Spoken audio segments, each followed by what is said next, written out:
Before we get into the story, comment below where in the world you are watching from today. And if you like this story, don't forget to subscribe.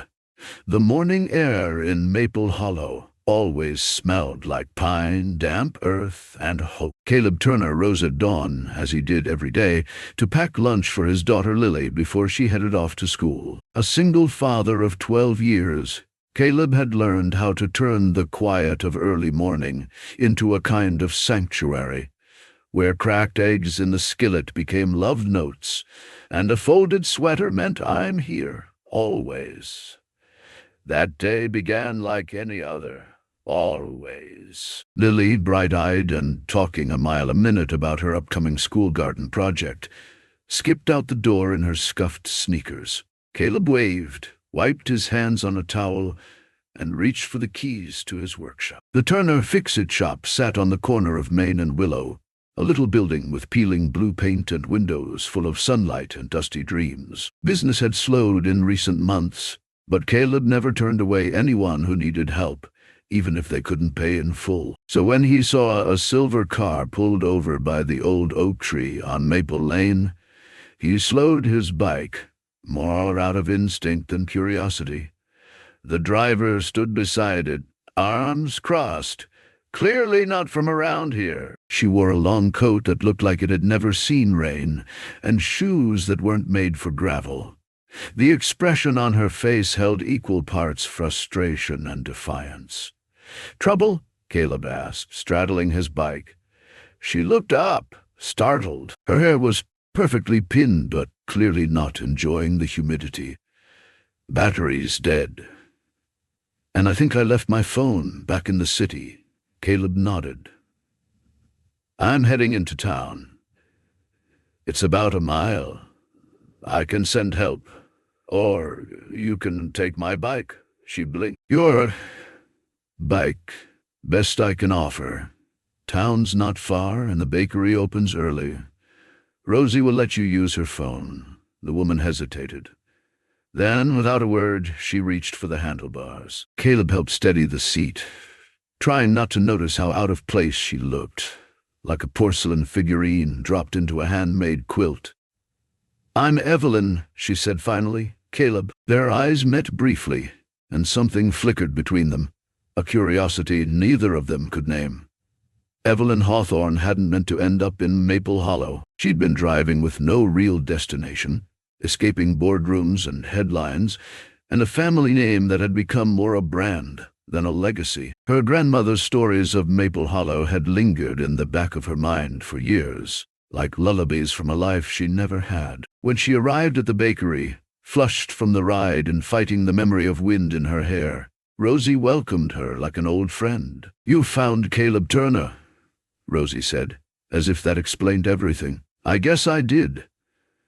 The next day, Evelyn returned the bike, walking it carefully through town like a borrowed relic. Caleb was outside his shop, sanding down a window frame. "All fixed?" "Yes. And thank you." That was unusual. Unusual's just kindness with fewer rules. That made her laugh, a small, reluctant sound. "Do you always give away your only ride to strangers?" "Only the ones who look like they forgot how to ask for help." She stayed longer than she meant to, asked questions about the town, watched as a teenager brought in a broken lamp and left with a promise, not a receipt. Caleb never mentioned her last name, and she never offered it. Over the next weeks, Evelyn rented a room above the bookstore. She said it was temporary, just a break. But each day, she found herself walking past the Fix-It shop. Some days she'd stop to talk. Other days she just watched as Caleb worked, sleeves rolled up, eyes crinkling at the corners, when Lily dropped by after school. Lily took to Evelyn instantly, drawn by something unspoken, perhaps a shared hunger for something bigger than their world had allowed them. They planted seeds in the school garden, played jazz to the sprouts, and charted their growth like scientists on a mission. "You don't talk like a tourist," Lily said one afternoon. "Maybe I'm not," Evelyn replied. The truth came out as it always does. A journalist doing a profile on women in finance recognized Evelyn at the Saturday farmers market. By Monday, headlines screamed, "Billionaire heiress playing farmer's wife in small town." Caleb read the article 3 times, each word carving into him with quiet disbelief. When Evelyn showed up at the shop that afternoon, he was already packed up early. "You could have told me," he said. "I wanted to, but I was afraid you'd look at me like you're looking now. Like I don't know who you are, like I'm a lie." Caleb sighed. "It's not the money, Evelyn. It's the hiding, the not trusting me with the truth." She reached for his hand, but he stepped back. "I need time." Evelyn didn't run, not this time. She stayed in Maple Hollow even as whispers followed her. She volunteered at the library, cleaned gravestones in the old cemetery, brought fresh bread to the church food pantry. Slowly, the town thawed. So did Caleb, not all at once. But when Lily brought home a report card with straight A's and said, "Miss Evelyn helped me with my science fair idea," he let the words settle without flinching. Then the Hawthorne family came. Her father and brother arrived in sleek suits and matching frowns. They offered to buy the fix-it shop, offered to fund the town's expansion, offered control dressed as opportunity. Evelyn stood at the town hall meeting, voice trembling but sure. "My family doesn't own this town. They don't own me. I'm staying, and I'm not selling anyone out." She withdrew from the company, handed over her shares to a workers' cooperative in Vermont, and signed the deed of her grandmother's Maple Hollow cottage into her own name. The last snow melted slowly. Lily's garden began to sprout again. One Saturday morning, Evelyn arrived with a box of young plants. "They're called forget-me-nots. I thought maybe we could plant them together." Caleb looked at her. Really looked. The walls in his chest had cracked, and something gentle had taken root. "Let's do it." They knelt in the dirt side by side. Lily hummed a Miles Davis tune under her breath as she placed tiny blue petals into the soil. Later that evening, as the sun dipped behind the pine trees, Evelyn turned to Caleb. "I'm not the same person I was when I got here." He touched her hand. "Neither am I." The garden was full of music, memory, and the scent of blooming things. And so, a single act of kindness had become something deeper than chance. It had become home.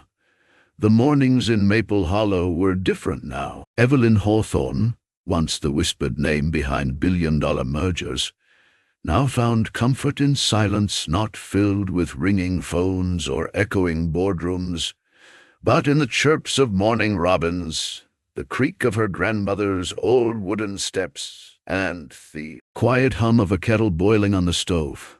Every surface in the cottage told a story.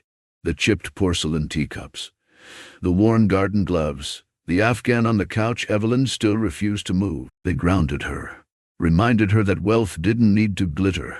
Across the street, Caleb Turner was already up as usual, sweeping the front of the little hardware store he managed. Emma, his 10-year-old daughter, waved from the porch, already dressed and ready for school. Evelyn waved back. Her heart lifted in a way that it hadn't in years. 3 weeks had passed since that fateful day she'd borrowed Caleb's bike. In that time, Evelyn had learned to shop for her own groceries, patch her own garden fence, and say good morning to strangers who, slowly, stopped being strangers. She had also learned the names of almost everyone in Maple Hollow. Mrs. Weller, the town librarian who offered free tea with every returned book. Tommy and Sue, who ran the bakery and always slipped her an extra roll. And Emma, curious, brilliant Emma, who had taken to visiting Evelyn's garden after school to report on her science experiment, planting herbs to music. "Mint likes Bach," Emma declared one afternoon, clutching her notebook. "But time's more of a jazz plant. It grew best when I played Coltrane." Evelyn laughed, her hands deep in the dirt. "That explains why it looked bored when I tried Mozart." It was at the farmer's market, one crisp Saturday, when Evelyn overheard 2 townsfolk discussing her. "She's kind, that one. But there's something polished about her, like she's lived another life. Maybe she has, the other replied, or maybe she just appreciates the one she has now. The words warmed and wounded her in equal measure. That night, Evelyn sat by the fire with Caleb. Emma had fallen asleep on the couch, a book still open across her chest. Evelyn looked at Caleb, her throat dry. "I used to be someone else," she said quietly. "Someone very public. My family runs one of the biggest holding companies in the country. I left it, or maybe I ran."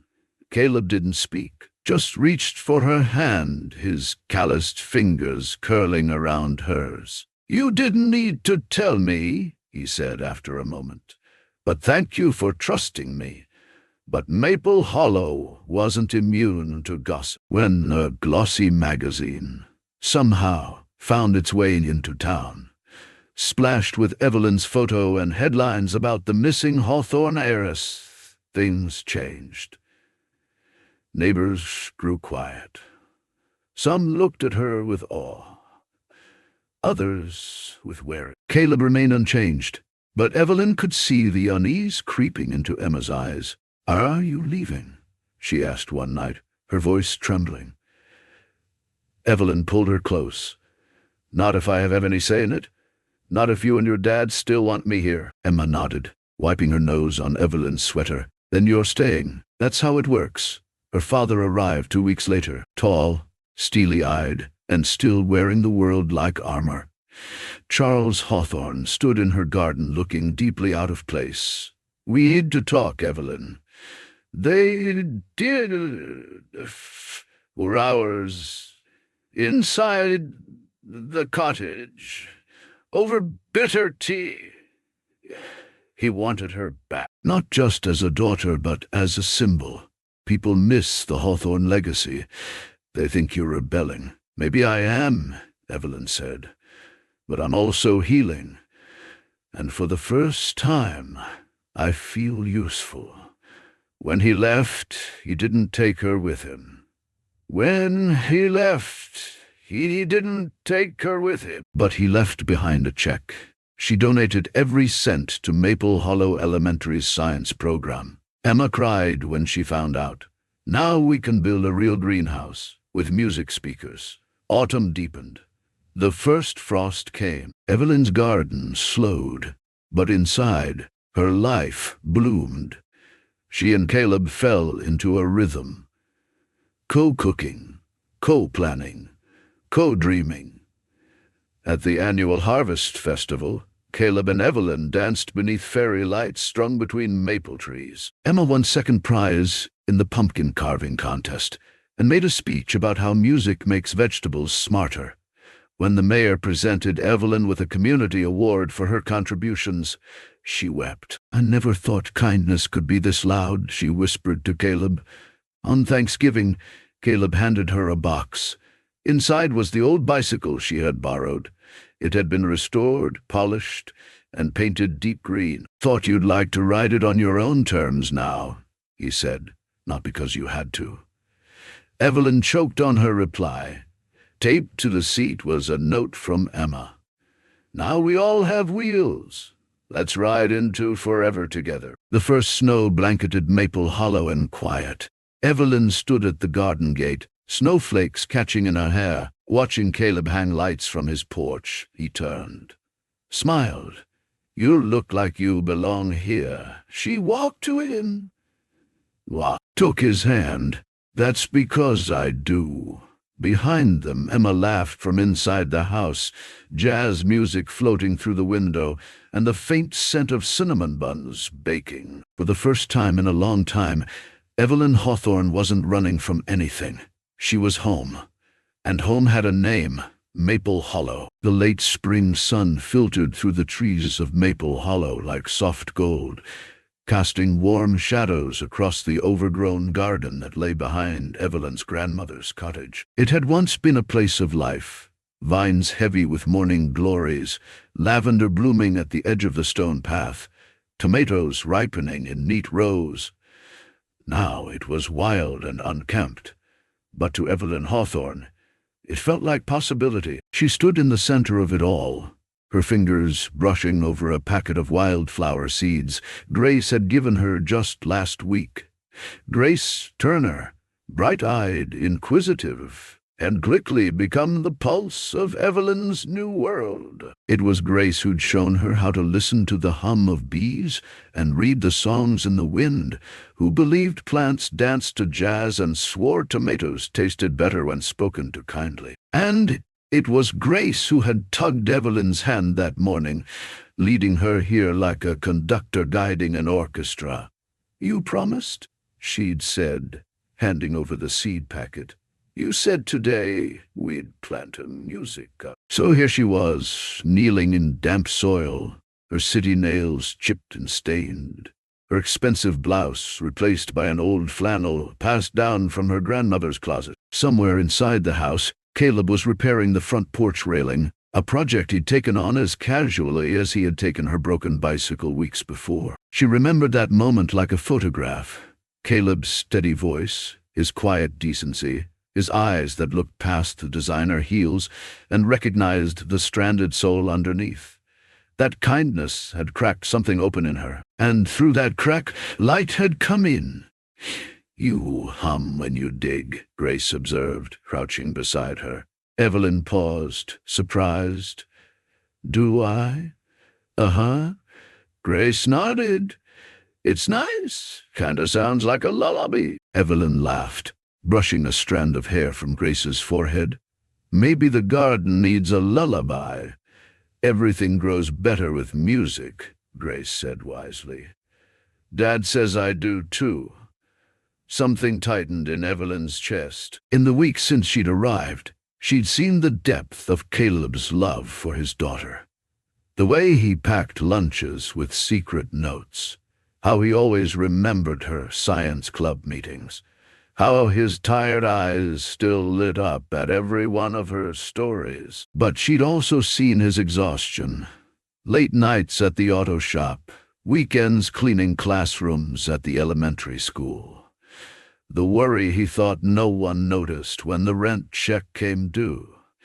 "Can we plant the singing beans are here?" Grace asked, pointing to a shady corner. "Singing beans it is," Evelyn replied, grateful for the whimsy. "What do they sing?" Ella Fitzgerald. Grace said without hesitation. "They like the classics." As they planted, a light breeze carried Caleb's voice toward them. He was singing softly, off-key but sincere. Something about a sunshine girl and Sunday mornings. Evelyn closed her eyes for a moment, letting the sound wash over her like balm. This life, this garden, this town, it was changing her.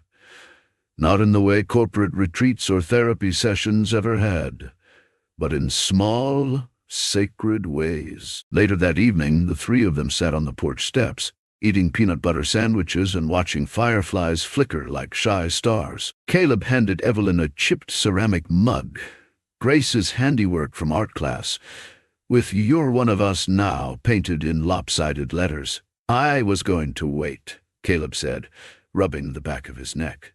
But Grace insisted. Evelyn held the mug, its weight more precious than any crystal goblet she'd owned.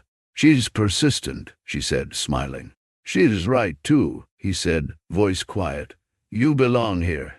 She didn't answer right away. "You belong here?" The moment felt too delicate, too real. She looked out at the dark garden newly planted, full of potential. "I used to think I had to build everything from steel and glass," she said softly. That anything worth having had to be earned through power control. But this, you, Grace, is teaching me something different. Caleb reached for her hand, warm and rough from honest work. "You don't have to prove anything here, Evelyn." For the first time in a long time, she believed it.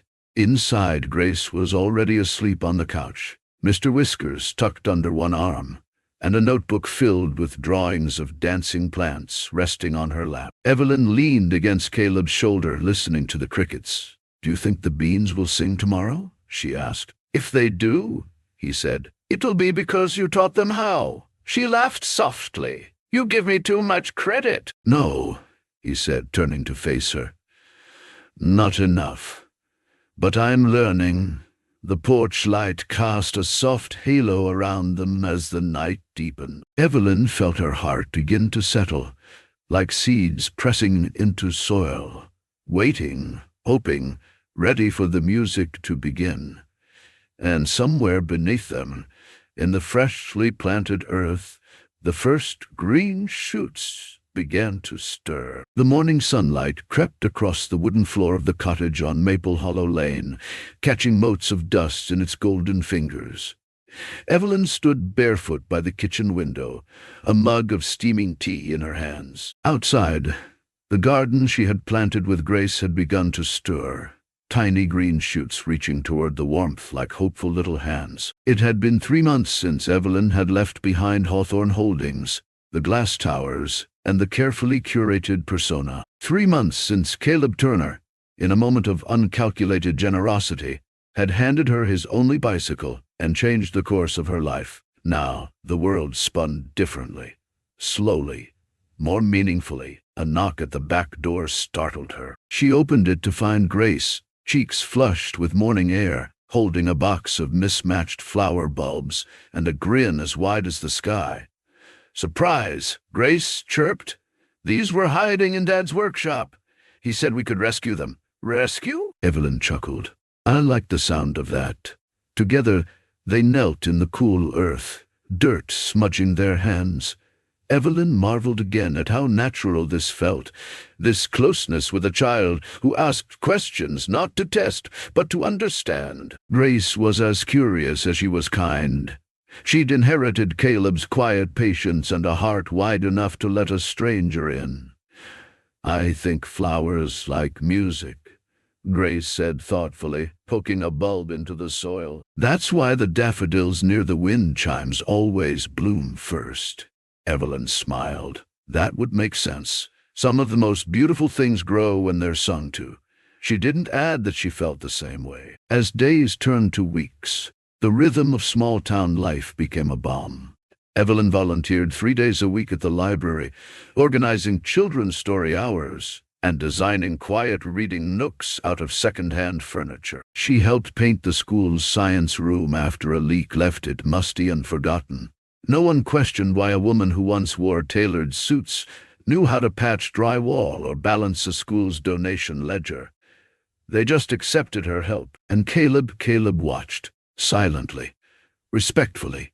He never asked more of her than she gave freely, but when her garden hose split, he showed up with a new one. When the cottage door creaked, it was suddenly oiled, and one night, as she tried and failed to get the old turntable working, he appeared with a small Bluetooth speaker and an apology. "I couldn't fix it, but I figured music still needed to play." They didn't talk about what was growing between them. They didn't have to. It was there, in the shared cups of coffee, the lingering glances over Grace's science project, and the nights they sat on the porch as fireflies blinked stories into the dark. But healing isn't always linear. It came one Sunday, in the form of an unmarked envelope. Inside was a clipping from a business journal. Hawthorne Holdings, stock dips amid speculation surrounding missing heiress. No name, no note, just a stark reminder. Evelyn stood frozen in her living room, the paper shaking in her hands. She hadn't told anyone in Maple Hollow who she really was, not even Caleb. And though she hadn't lied, she'd withheld the truth, carefully, afraid that once people knew her last name, they would see the empire, not the woman. The power, not the pain. That Caleb steady, grounded Caleb, might look at her and see a stranger. The knock came that night. "Hey," Caleb said, his voice softer than usual. "You okay? You missed story hour at the library?" Evelyn opened the door, the envelope still in her hand. "I need to tell you something." They sat on the porch. The garden murmured in the dusk. and Grace's wind chimes played a minor chord in the breeze. "I didn't come here by accident," she began. "My name is Evelyn Hawthorne. I used to be," she faltered. "I used to be someone I'm not proud of." Caleb didn't interrupt. "I was raised in a world where success was measured in headlines and acquisitions. I led boardrooms where decisions cost people their homes and jobs. I did it well, but it hollowed me out." Her voice cracked. "I ran, and then you gave me your bike." Caleb looked at her for a long moment. "I remember," he said. "I didn't want this to be a game or a break or a lie. I just wanted something real." There was a long silence, the kind that could turn into a goodbye. But Caleb reached out, took the envelope from her hand, and set it gently on the table beside them. "Grace thinks you make the best grilled cheese sandwiches in the state," he said. "The kids at the library think you're magic. I think—" He paused, the faintest smile at the corner of his mouth. "I think people are more than where they come from, especially when they know where they want to go." Tears welled in Evelyn's eyes. "You're not your last name," he said quietly. "You're the woman who saved our tomato plants from frost, who sang with Grace when she was afraid of thunderstorms, who sat with my mom when her memory slipped and told her stories about the past like they were still real." He looked at her, really looked. "That's who you are. To us." Evelyn's breath caught. The tightness in her chest that had lived there for years loosened, just a little. "I'm not going back," she whispered. "I know," Caleb said. The next day, Evelyn returned to the garden. The daffodils near the wind chimes had begun to bloom, golden trumpets heralding something fragile and new. And that evening, at the library, Grace read her favorite book aloud to the younger kids. Evelyn watched from the back as Caleb stood beside her, his shoulder just brushing hers. When the last page turned, Grace looked up. "Tomorrow," she said, "we're planting a new bed of flowers for bees and butterflies and anyone who needs a place to land." Evelyn nodded, her heart full. "That sounds just right. Because here, in this town of quiet kindness and careful courage, she'd finally found something she hadn't even known she was searching for. Not escape, not reinvention, but belonging. And the soft, slow music of growing things. The tranquility of Maple Hollow was shattered one crisp autumn morning when the latest issue of Business Elite arrived at the local cafe. There, on the glossy cover, was a photograph of Evelyn Hawthorne, accompanied by the bold headline, "Heiress in Hiding. The Disappearance of Evelyn Hawthorne." The article detailed her abrupt departure from Hawthorne Industries and speculated about her current whereabouts. Word spread like wildfire through the tight-knit community. Evelyn, who had become a cherished member of the town, was now the subject of hushed conversations and furtive glances. The revelation of her true identity left many feeling betrayed, none more so than Caleb Turner. Caleb sat on his porch, the magazine resting heavily in his hands. The woman he had come to trust, to care for deeply, had concealed a significant part of her life. His thoughts were a whirlwind of confusion and hurt. He recalled the countless moments they had shared, the laughter, the silent understandings, the burgeoning affection. Had any of it been real? Grace, his 8-year-old daughter, sensed the tension that had settled over their home. Her innocent heart grappled with the complexity of the situation. To her, Evelyn was the friend who taught her about plants, who listened to her stories, who made her feel special. The notion that Evelyn might have been dishonest was a puzzle she couldn't piece together. Determined to find answers, Caleb sought out Evelyn.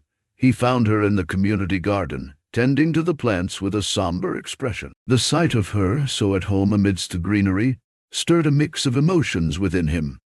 "Evelyn," he began, his voice steady but laced with emotion, "why didn't you tell me who you really are?" Evelyn looked up, her eyes meeting his with a blend of sorrow and resolve. "I wanted to, Caleb. Every day I wanted to. But I was afraid. Afraid that knowing the truth would change everything between us. Caleb took a deep breath, trying to steady the storm within him. It does change things. I don't know how to reconcile the Evelyn I know with the woman in this article. Tears welled in Evelyn's eyes. The woman in that article, she's who I was, not who I am now. Maple Hollow, you, Grace. This is where I've found who I truly want to be. Memento stories for career, authors for writers, in the storm for. The sincerity in her voice tugged at Caleb's heart. But the wound of deception was deep. I need time to process this, Evelyn. I need to understand why you felt you couldn't trust me with the truth. Evelyn nodded, understanding the gravity of her actions. Take all the time you need. I'll be here, hoping that you can see past my mistakes to the person I've become. In the days that followed, the town buzzed with speculation. Evelyn chose to face the whispers head-on, continuing her volunteer work and daily routines with quiet dignity. Her unwavering commitment began to mend the frayed threads of trust within the community. Grace, in her youthful wisdom, approached her father one evening. "Daddy, people make mistakes, but Evelyn makes me happy. Doesn't that count for something?"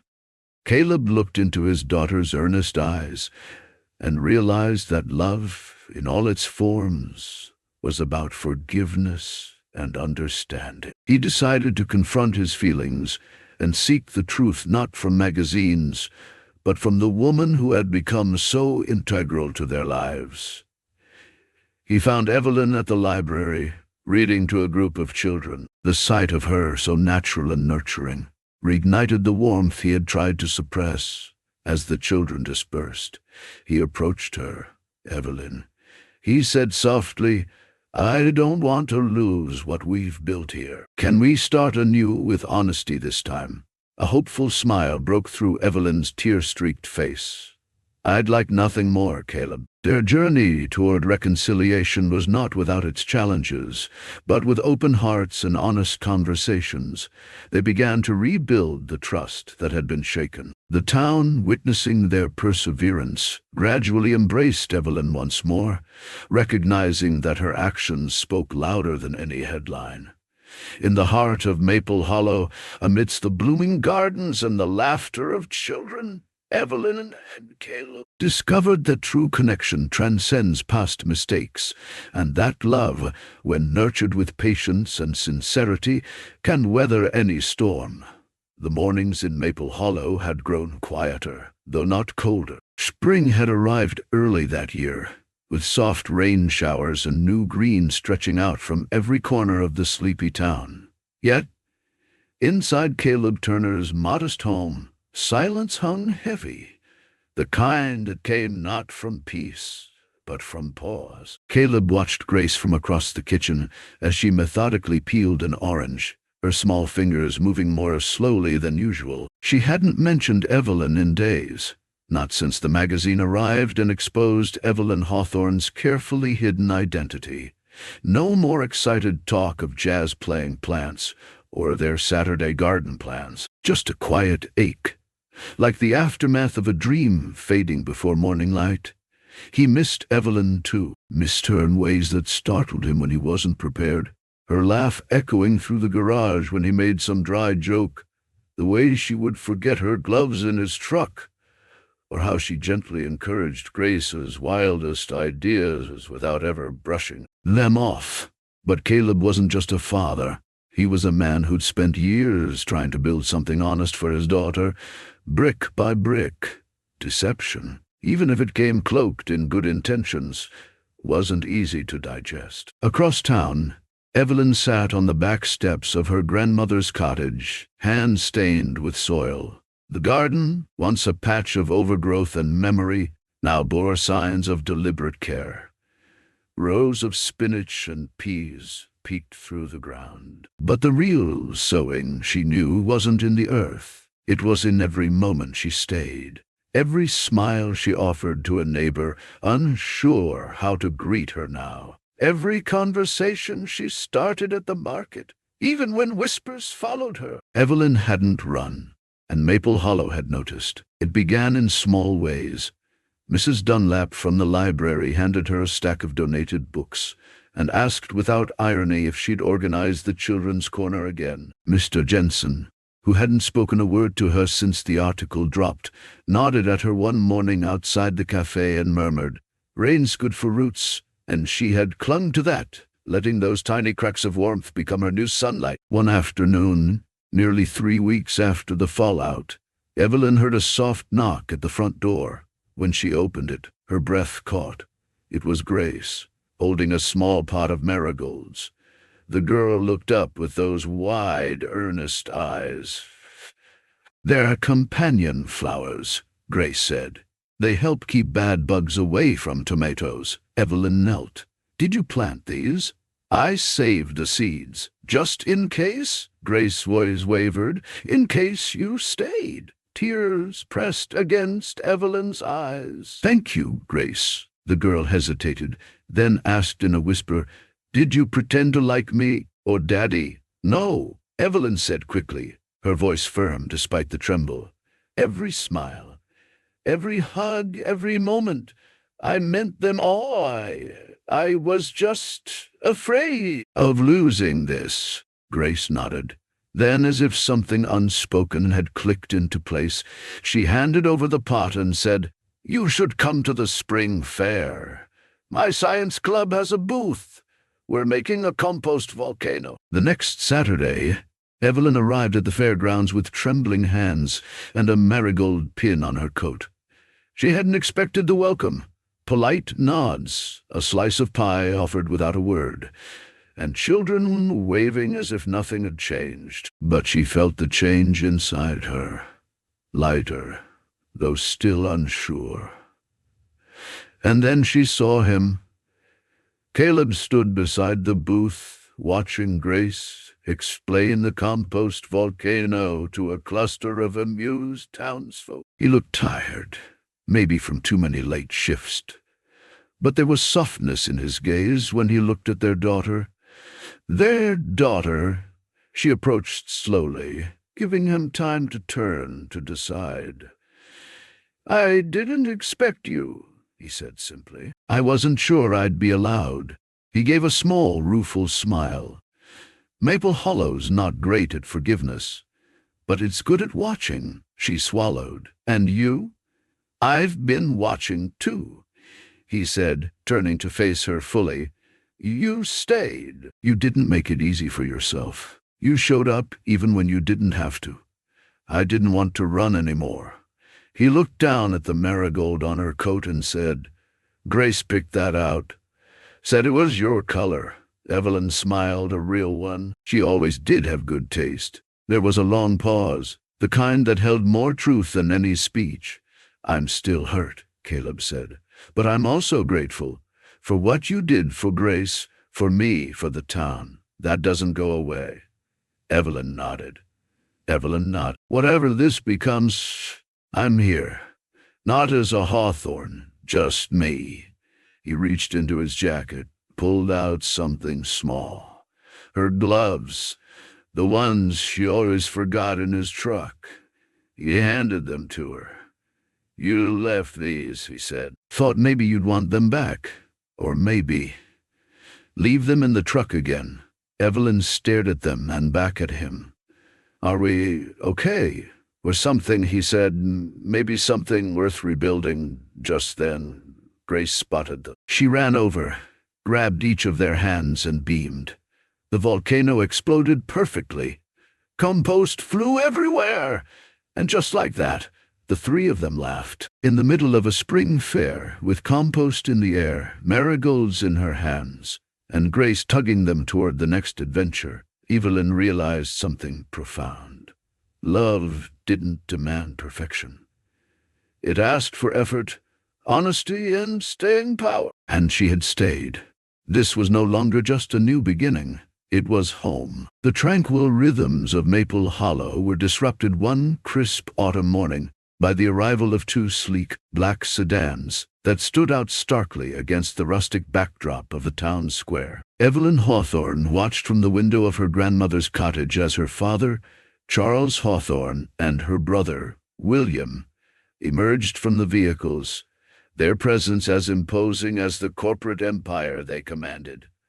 Evelyn had anticipated this moment since the day her departure from Hawthorne Industries made headlines. Yet, seeing them here in the heart of the community she had come to cherish sent a shiver through her. She knew their arrival was not a mere familial visit. It was a calculated move. Later that day, at the Maple Hollow Town Hall, Charles and William presented their proposal to the townspeople. They unveiled plans for a grand redevelopment project, promising modern amenities, increased employment opportunities, and a revitalized economy. However, beneath the polished presentation lay the harsh reality. The essence of Maple Hollow would be irrevocably altered. Local businesses, including Caleb Turner's family-owned hardware store, faced the threat of extinction. Evelyn sat among her neighbors, her heart heavy with conflict. She felt the weight of their eyes upon her, a mix of hope and apprehension. When the floor opened for discussion, she rose, her voice steady but filled with emotion. "I understand the appeal of progress," she began, "but I also understand the value of community. Maple Hollow is not just a location on a map. It's a tapestry of lives, histories, and connections that cannot be measured in profit margins." Murmurs of agreement rippled through the hall. Caleb watched her, his expression unreadable, but his eyes held a glimmer of something. Perhaps admiration, perhaps uncertainty. After the meeting, Evelyn confronted her father and brother outside the hall. "Why are you doing this?" she demanded. Charles regarded her with a mixture of paternal concern and corporate detachment. "Evelyn, this town is stagnating. Our project can bring it into the future." "At what cost?" she challenged. William interjected. "We thought you'd be on board, considering your attachment here." Evelyn's jaw tightened. "My attachment is precisely why I oppose this.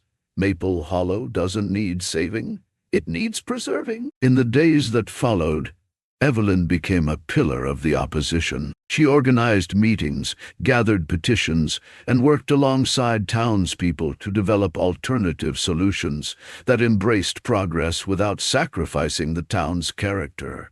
Caleb found himself drawn into the movement, his initial reservation giving way to a renewed sense of purpose. He and Evelyn spent hours strategizing, their partnership deepening amidst the shared endeavor. Grace watched them with a knowing smile, sensing the unspoken feelings that lingered between them. One evening, as they painted signs for an upcoming rally, Caleb paused, his brush hovering over the poster. "Evelyn," he began, his voice low, Why did you really leave your family's company?" She set her brush down, meeting his gaze. "I realized that in the pursuit of success, I had lost sight of what truly matters. I wanted something real, something grounded. I found that here, with you, with Grace, with this community." Evelyn reached out, her fingers lightly grazing his. "I'm here to stay, Caleb. If you'll have me."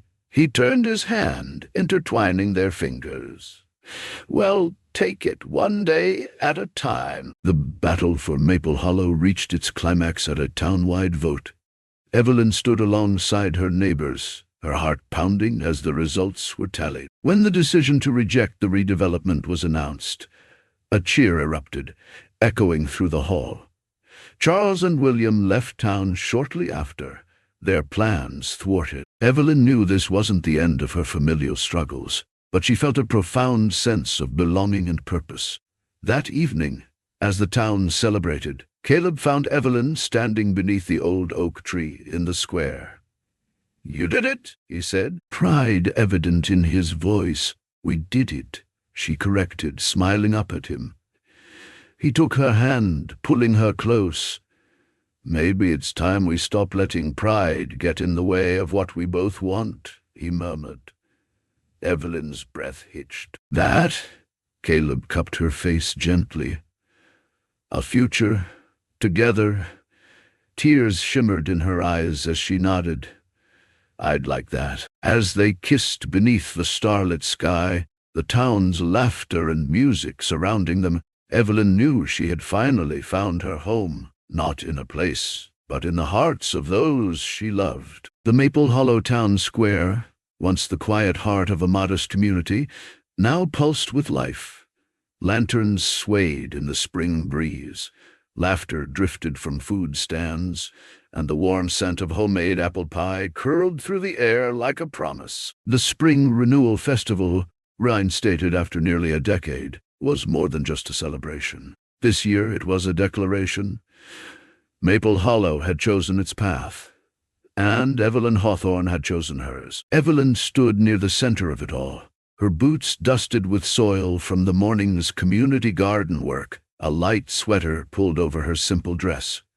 She no longer flinched at whispers or stole glances over her shoulder. The woman who had once walked the polished floors of glass towers now stood content beneath string lights and a homemade banner that read, "Rooted in us, Miss Evelyn." A small voice called out. She turned to see Grace racing toward her, arms full of laminated posters. The girl's curls bounced with every step, eyes alight with excitement. "Dad said you could help me hang these near the library booth," she said breathlessly. "It's my experiment results, remember? Beans with jazz, beans with silence, and beans with country music." Evelyn laughed softly, crouching down. "Let me guess. Jazz still wins?" "Every time," Grace said with a confident nod, thrusting the papers into her hands. "Because Miles Davis helps roots grow deeper." Evelyn blinked back the sting in her eyes. This town, this little girl, had done something even billions couldn't buy. They had taught her how to grow roots of her own. They were halfway through hanging the posters when Caleb appeared, sleeves rolled to his elbows, smudges of grease still on his hands from helping set up the carousel. He handed Evelyn a thermos of cider without a word. Their fingers brushed. "Thanks," she said softly. He nodded. "How's the jazz crop doing? She'll be publishing in a major science journal by the time she's 12, Evelyn joked, but her eyes lingered on him. They hadn't spoken much since the town hall meeting. He had stood beside her, yes, but after they'd both pulled back. Maybe out of exhaustion, or maybe to see if their connection could stand without the pressure of saving a town. "Walk with me?" Caleb asked, nodding toward the edge of the square where the crowd thinned near the memorial fountain. Evelyn nodded. They walked in silence for a few minutes, past a bench where Mrs. Delaney was knitting under the fading sun, past booths of local honey and hand-carved toys. The town buzzed behind them, but here it was quiet, thoughtful. "You surprised everyone," Caleb said finally, voice low. "Including me," Evelyn smiled faintly. "I surprised myself." He stopped beside the fountain, watching the soft trickle of water. "When you gave up your shares, when you told your father no, I realized something." She turned toward him. "What's that?" "That you weren't just running from something anymore. You were running to something." He met her eyes. "To us. To this." Evelyn exhaled, slow and unsteady. "It took me a long time to realize that what I was building before, those skyscrapers and market shares, it wasn't real. It was structure, not substance. This town, you and Grace, you gave me a reason to build something worth keeping." Caleb reached into his pocket and pulled out a small pouch. From it, he drew a smooth, round object wrapped in a soft cloth. He placed it gently in her hand. Evelyn unwrapped it carefully. A seed, carved from maple wood, with a heart etched into one side, and her initials and Grace's on the other. "It's not fancy," he said, "but it's the first thing I've made in the shop since I turned down your father's offer." I wanted to remember why we said no. Tears welled in Evelyn's eyes. It's perfect." He stepped closer, his hand cupping her cheek. "We're not perfect, but we're honest, and I think that's more than enough." Before she could answer, Gracie's voice rang out again. "You two are missing the lanterns." They turned to see her waving, already running toward the town square, where the sun had dipped low, casting golden light over the gathered crowd. One by one, paper lanterns were being lit, each bearing a name, a wish, or a memory. Evelyn took Caleb's hand. Together they walked back to the square, joining Grace beneath the banner she had helped paint. "Ready?" Grace asked, holding out a lantern with all three of their names scrawled in crayon. "Always," Caleb said. Evelyn lit the flame inside the lantern. They released it together, watching it rise slowly into the sky, carrying the weight of a past they had faced, a present they had chosen, and a future they would build, one rooted in truth, tenderness, and time. The lantern joined hundreds more, floating like stars above Maple Hollow. And as the town cheered, Evelyn leaned into Caleb's side, Grace's small hand in hers.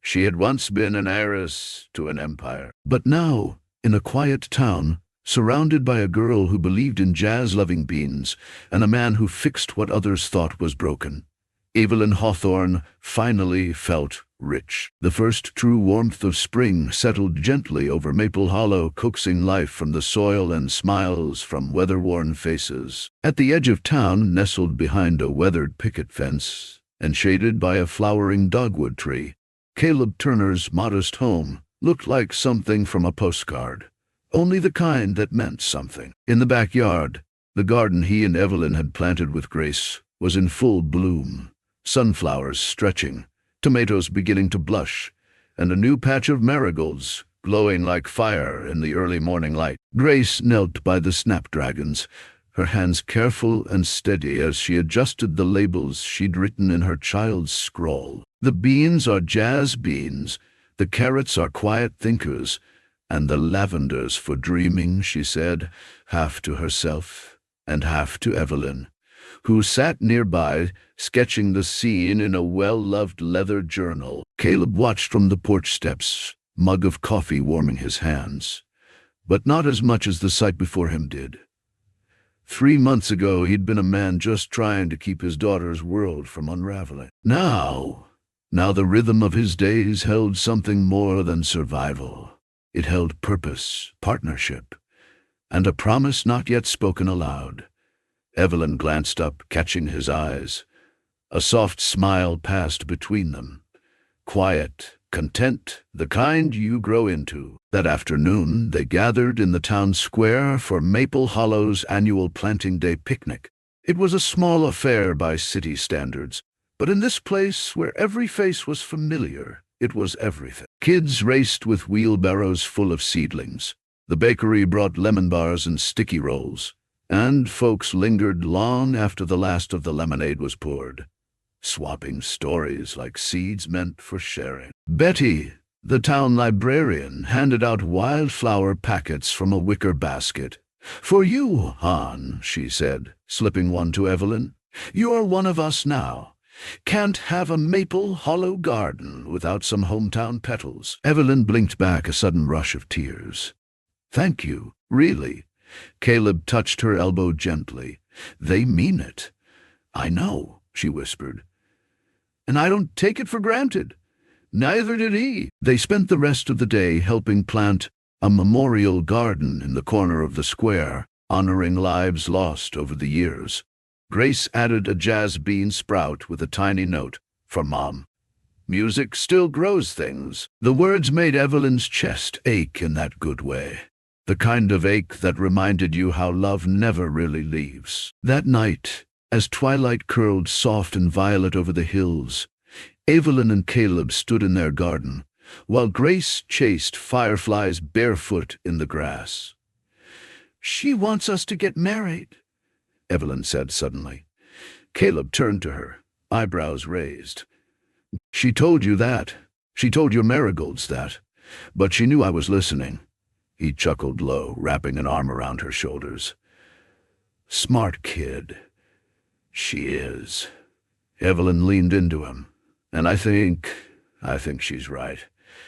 Caleb went still. The pause stretched, not from hesitation but from gravity. He turned to her fully, cupping her face in his calloused hands. Evelyn Hawthorne, would you marry a stubborn handyman with bad knees and a daughter who talks to vegetables? Tears pooled in her eyes as she laughed. Only if he lets me grow old beside him. Their kiss was quiet, no fanfare, no fireworks, just the soft exhale of two people who had found home not in a place, but in each other. They told Grace the next morning at breakfast, she squealed, knocking over her orange juice in the process, then insisted they have the wedding in the garden with bean sprouts as guests of honor. Preparations unfolded the way everything did in Maple Hollow, organically, joyfully, with half the town pitching in. Evelyn's designer past was outed months ago, but now it was a footnote, not a scandal. People didn't care about her last name. They cared that she'd helped rebuild the library roof, that she still stocked the community fridge without fanfare, and that she loved Caleb and Grace with a fierceness that had nothing to do with dollars. The garden bloomed in riotous color that June day. Mismatched chairs lined the lawn. Betty officiated with a poetry book in hand. Grace wore a crown of wildflowers and played a short tune on her recorder. A love song for plants and people, she said solemnly. When Evelyn walked down the makeshift aisle barefoot, in a dress she'd sewn herself from old curtains and hand-embroidered trim, Caleb's eyes filled with tears. "You're the most beautiful thing I've ever seen," he whispered, voice cracking. "And you're my forever," she replied, slipping her hand into his. They spoke vows from the heart, simple promises of ordinary days and shared burdens, of kindness, forgiveness, and showing up for each other even when it wasn't easy. Especially then, as they kissed, a breeze caught the chimes in the garden, dozens of tiny notes dancing in harmony. Grace clapped so hard she nearly fell off her chair. Life afterward wasn't perfect. Caleb still had to fix leaky pipes. Evelyn still got flustered during PTA meetings. Grace still asked impossible science questions at breakfast. But it was real. They opened a little greenhouse behind the hardware store. Grace's idea, of course. "We'll grow hope here," she declared, drawing a crooked sign that read the Hope House, where everything grows with music. People came from all over, not just for plants, but for peace, for the reminder that lives could be mended like old tools, that families could be chosen and cherished, and that sometimes the richest soil for love was the kind tended quietly. Over time, one day, a woman in a sleek car stopped by the shop. She wore tired eyes and a guarded smile, said she'd read about the greenhouse in a local blog, and wondered if she could just sit a while. "Of course," Evelyn said, showing her to the bench beneath the jasmine. "That's what it's here for." Later, Grace whispered, "Was she like you before?" Evelyn nodded. "Maybe. But if she's here, she's already starting to bloom." As the years passed, the garden changed with the seasons, but one thing remained. It was a place where second chances weren't just planted. They flourished. And every spring, when the marigolds came back with their blaze of gold, Evelyn would walk through the rows, Grace at her side and Caleb's hand in hers, remembering that it all began with a simple act of kindness, and that love, when nurtured with care and truth, grows things stronger than even the deepest roots of the past. The scent of rosemary and damp earth lingered in the garden that morning, as Evelyn knelt to inspect the spinach Grace had planted near the fence. Tiny shoots pushed defiantly through the soil, unfurling like promises. Behind her, the old house creaked with life. Caleb's footsteps overhead, the kettle beginning to whistle, and Grace humming something that sounded like the melody they'd sung together at the school talent show. Ordinary sounds, unremarkable to anyone else. But to Evelyn, they were symphonies. She stood slowly, brushing her hands on her apron, her eyes falling on the new sign at the gate. Hollow Roots, Teaching Garden and Repair Co-op. A name they had all agreed on. A name that honored the past and leaned into a future built, not on boardroom strategy or shareholder value, but shared sweat, soil, and second chances. Inside, the kitchen was already filled with sunlight. Caleb was slicing apples while Grace doodled something involving vines and musical notes. The three of them had fallen into a rhythm that Evelyn never dared dream of, unpolished. Sometimes unpredictable, but deeply, undeniably real. "Spinach is waking up," Evelyn said, pouring coffee into her favorite chipped mug, the one Grace had insisted on painting with the word hope in bold, wobbly letters. "Waking up, huh?" Caleb said with a sideways smile. "Guess that makes it the last one in this house to do so?" Grace giggled without looking up. "Plants get to sleep in. They don't have to help prep for the spring fair. Lucky them," Evelyn teased. The spring fair had become something of a town institution since Evelyn donated the old Hawthorne lot to be transformed into a public green space. There, local kids tended to vegetable beds, and parents swapped repair tips with Caleb under the shade of an ancient oak. Evelyn ran afternoon gardening lessons, often with Grace acting as her self-appointed assistant. At night, they hosted community dinners in the barn, its old rafters strung with lights, laughter echoing under their arches. Sometimes, Evelyn would stand at the edge of those gatherings, wine glass in hand, and marvel at how easily her world had shifted. No flashbulbs, no designer gowns, just dirt under her fingernails and warmth in her chest. That afternoon, Grace handed Evelyn a folded piece of paper. "It's for you," she said, a little shy. "I worked hard." Evelyn opened it slowly. Inside was a drawing of their garden: kale, tomatoes, lavender, and 3 stick figures holding hands beneath a blooming tree. Above them, in neat, careful lettering, were the words, "Our forever place." Tears pricked Evelyn's eyes. "It's beautiful," she whispered. Caleb looked over her shoulder. "That's a mighty fine-looking tree," he said softly, then knelt beside Grace, wrapping her in an arm. "And mighty lucky people under it." As dusk fell, they sat on the garden bench, Evelyn leaning into Caleb's side, Grace nestled between them. Fireflies blinked lazily in the dusk, and somewhere in the distance, someone strummed a guitar. "I used to think success was measured by numbers," Evelyn murmured. "And now?" Caleb asked, his thumb brushing the back of her hand. "Now," she said, voice steady, "I think it's measured in moments like this." He smiled. "Good." "Why?" "Because I've got another moment for you." He reached into his jacket and pulled out a ring, not flashy, not gaudy.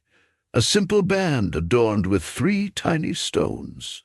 One for him, one for her, one for Grace. "I don't have a grand speech," he said.